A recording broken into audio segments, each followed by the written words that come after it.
Welcome back. Keith Hershey here, and we're going to do a review of Ghosts of Saltmarsh.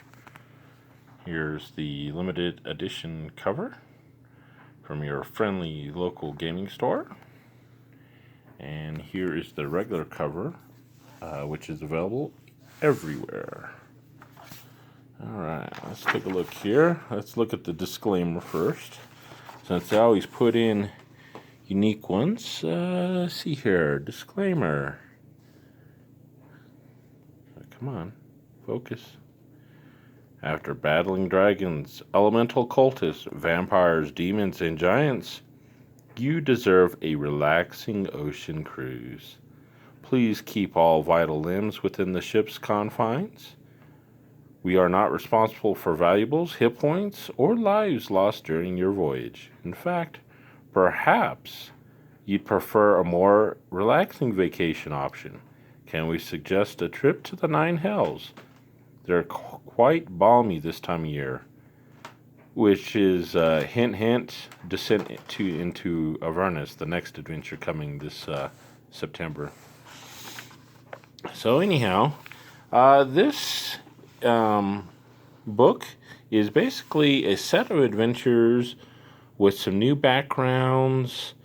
It's got some rules on ships and how to use those, some new magic items, new monsters, and whatnot. Anyhow, first off, we have a thing about Saltmarsh. And Saltmarsh is a town that takes place in the Greyhawk campaign setting. So, way to go. Greyhawk's in here, although you can use these adventures in any setting you want.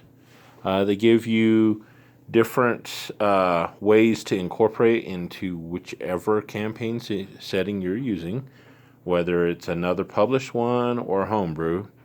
But it is nice to see that this actually does take place in Greyhawk, one of their other campaign settings. I love Forgotten Realms to death, but it's nice and kind of refreshing to see that, yes, there you are talking about some of the other settings, finally.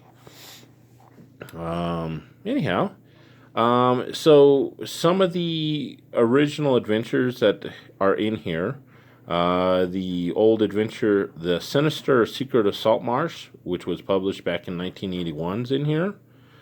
Danger at Dunwater, published in 1982. The Final Enemy, published in 1983. Those were part of I think it was the U series that came out. Also in here, they've got other adventures pulled from like Dragon Magazine and whatnot. We've got Salvage Operation, which was published back in 2005, which is in here. Isle of the Abbey from 1992. Tamarot's Fate, published in 2004. And The Styes, published in 2005.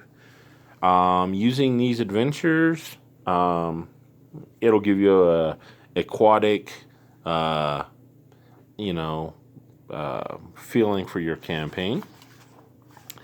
Anyhow, the first chapter of Saltmarsh, it goes into some of the different factions, like the Traditionalists,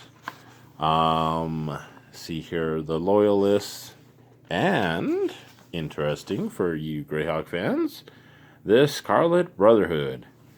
So those are in here with different events that take place during town and how to put them into effect. It's got another overview about the law and order, how that takes place, the enforcement, commerce. It gives you different activities you can do during your downtime.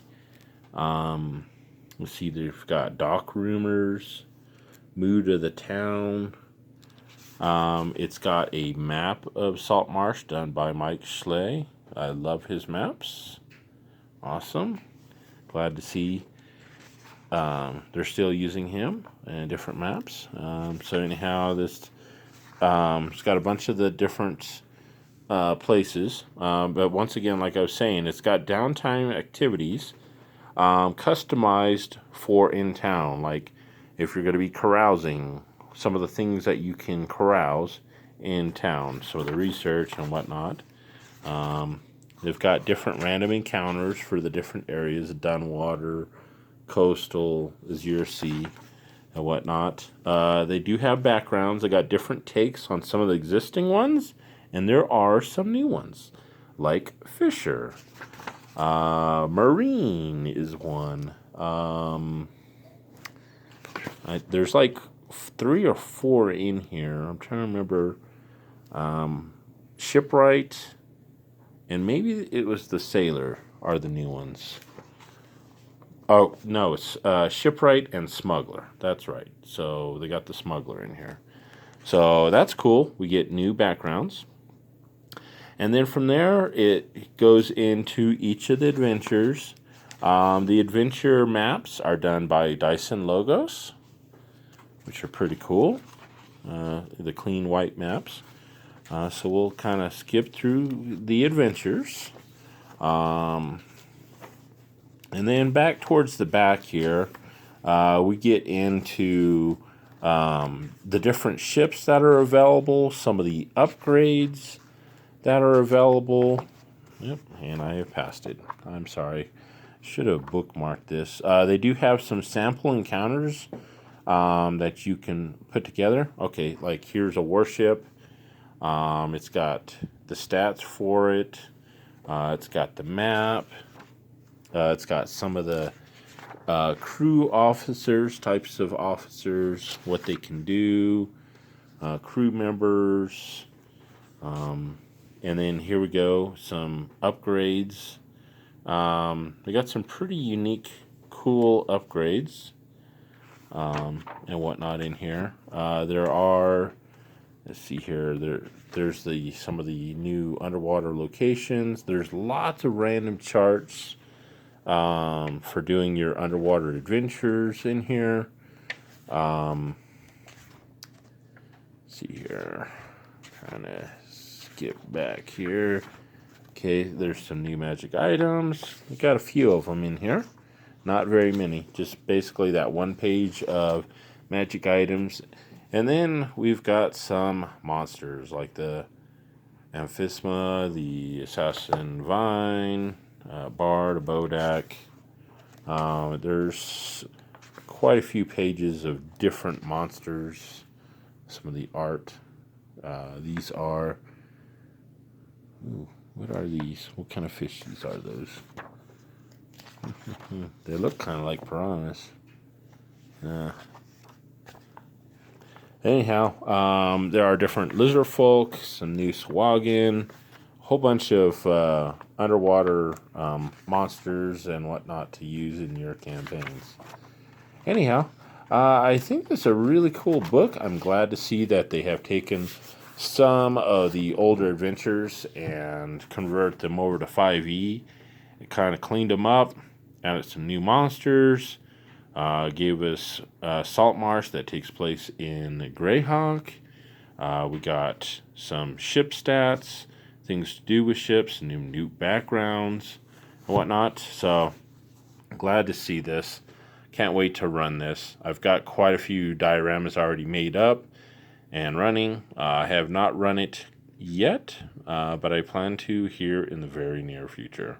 Anyhow, happy gaming, and see you in the next video.